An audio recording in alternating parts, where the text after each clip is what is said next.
Bienvenue dans les Comic Story. Approchez visiteurs, laissez-moi vous parler de ma réception du jour, un récit dans lequel Batman est confronté à la fin du monde. Il s'agit du sombre Batman The Last Knight on Earth.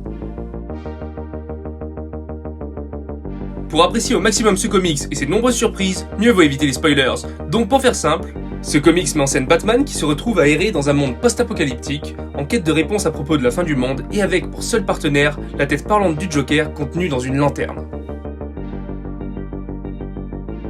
Paru en version originale dans la collection DC Black Label de 2019 à 2020, The Last Knight on Earth apparaît comme la conclusion des 10 ans de travail de Scott Snyder sur le personnage de Batman. Le scénariste est une nouvelle fois accompagné de Greg Capullo au dessin, avec qui il signa déjà la géniale période New 52 du Chevalier Noir et Batman Metal. Il s'agit ici d'un récit complet de 176 pages hors continuité qui permet à l'équipe créative de se lâcher sans avoir à se préoccuper des conséquences de cette histoire sur le reste de l'univers d'ici. Le scénario est original dans sa manière de combiner l'univers DC Comics et des éléments avec lesquels le grand public est déjà familier, comme les univers post-apocalyptiques.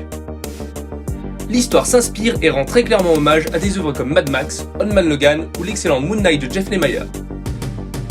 L'intrigue arrive à surprendre le lecteur même si elle reste dans les grandes lignes assez classique.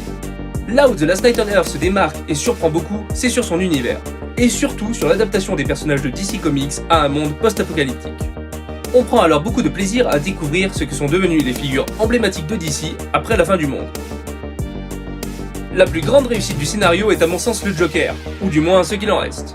A l'instar de Mimir, qui guide Kratos et son fils dans le dernier God of War, le Joker est ici une simple tête parlante qui donne à Batman les clés pour survivre dans ce nouveau monde. De cette manière, Snyder contraint le Chevalier Noir à travailler avec son pire ennemi, donnant lieu à des échanges mémorables et beaucoup de passages à mourir de rire. Le Joker, qui apparaît habituellement comme un comique pas vraiment drôle, enchaîne ici les punchlines aussi bien crues que marquantes. Cette association forcée fonctionne étonnamment bien, l'humour du clown contrebalançant avec le sérieux habituel de Batman. Les dessins de Greg Capullo sont de qualité, même s'ils sont selon moi un peu en dessous de sa prestation sur le Batman de l'époque New 52. Le crayonné de l'artiste colle très bien à cette histoire, qui s'approprie de cette manière un style visuel très punk. Les décors sont une grande réussite. Les étendues désertiques ainsi que les villes dévastées nous font prendre conscience de l'ampleur du cataclysme qui s'est abattu sur cette terre parallèle. J'ai aussi adoré le décor composé de cristaux qui, en plus d'être magnifique, contraste énormément avec les extérieurs apocalyptiques dans lesquels évoluent nos personnages. Les couleurs de FCO Placencia collent bien au récit en restant sobres à quelques exceptions près. La narration est selon moi un des points forts de ce comics. Elle place énormément de mystères autour du Batman que nous suivons. Cela se fait d'abord au travers des flashbacks qui dévoilent un peu plus les événements qui ont mené à la fin du monde. Mais le gros point fort de la narration est à mon avis d'utiliser des personnages secondaires comme narrateurs.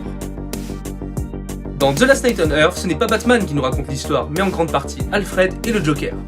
La narration étant menée par d'autres personnages, nous ne savons pas ce que le Chevalier Noir a en tête. De cette manière, nous nous retrouvons comme Batman à chercher la vérité sur ce qui s'est passé dans ce drôle d'univers, sorti de l'imagination de Snyder. Malheureusement pour nous, l'imaginaire de Snyder est loin d'être simple, et cela se traduit par beaucoup de séquences d'exposition et d'explications qui nous aident à appréhender l'univers, mais qui ralentissent trop souvent le rythme de lecture. Les séquences d'action sont quant à elles beaucoup moins bavardes, associées à un découpage efficace, elles nous donnent une agréable impression d'accélération du rythme. Étant donné qu'il appartient au DC Black Label, The Last Knight on Earth a été publié en VO sous le format de 3 livres de 60 pages chacun, au lieu d'une publication mensuelle d'une vingtaine de pages.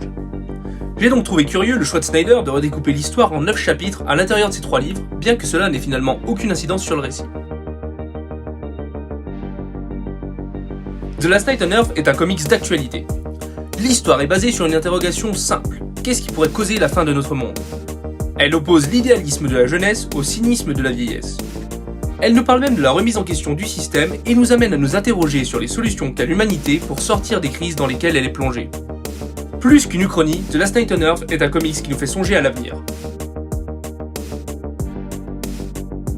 S'il n'est pas forcément facile d'accès pour les nouveaux lecteurs, The Last Knight on Earth est un récit qui plaira aux admirateurs du Chevalier Noir et plus particulièrement aux fans du duo Snyder-Capullo. On y retrouve d'ailleurs de nombreux clins d'œil de leur run sur Batman New 52. Certains l'appellent le Old Man Batman, mais pour moi c'est une lettre d'amour mais aussi d'adieu au Chevalier Noir, de la part d'auteurs qui auront marqué le personnage. Donc si vous ne l'avez pas encore lu, je vous conseille de vous jeter sur ce one-shot publié en VF par Urban Comics et à retrouver dans la collection DC Black Label au prix de 17,50 €.